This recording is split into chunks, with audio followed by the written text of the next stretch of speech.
Arema FC memastikan bakal memakai jasa 6 pemain asing. Kuota 6 pemain asing itu segera dipenuhi Arema FC sebelum Liga 1 2023 bergulir pada tanggal 1 Juli mendatang. Sejauh ini, Singo Edan sudah punya 3 pemain asing. Mereka adalah Gustavo Almeida, Ichaka Diarra, dan Charles Lokolingoy. Artinya, Arema FC masih menyisakan 3 slot kosong, 2 untuk pemain asing dari negara bebas dan 1 dari negara ASEAN. Manajer Arema FC, Wibi Dwi Andrias, sudah mendapatkan rekomendasi dari tim pelatih untuk memenuhi kuota pemain asingnya. Sisa 3 pemain asing akan segera dilengkapi. Slotnya tinggal 2 asing dari negara bebas dan 1 dari negara ASEAN.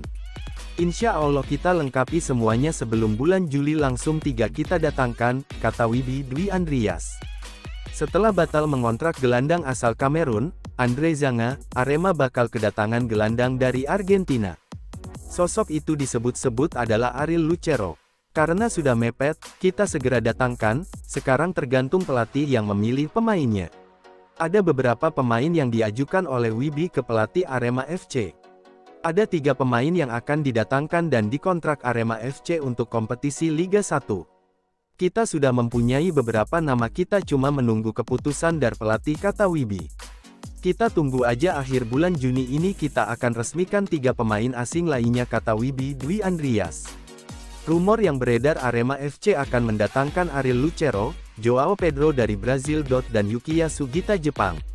Arema FC sudah menemui kesepakatan dengan Ariel Lucero, playmaker kidal asal Argentina. Besok akan datang ke Malang menjalani tes medis. Yang kedua Joao Pedro. Joao Pedro gelandang serang Brazil dan bermain di Liga 2 Brazil bersama klub Ipiranga RS. Harga pasar 3,4 miliar rupiah.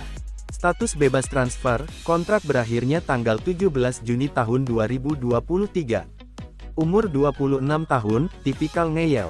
Arema FC sudah menemui agen dari Pedro untuk negosiasi. Yang ketiga dan yang terakhir Yukiya Sugita. Manajemen dan pelatih menyepakati untuk mendatangkan Yukiya Sugita untuk melengkapi pemain asing ASEAN Arema. Ketiga pemain itu akan diresmikan Arema FC pada bulan Juni akhir jika ketiga pemain itu lolos tes medis.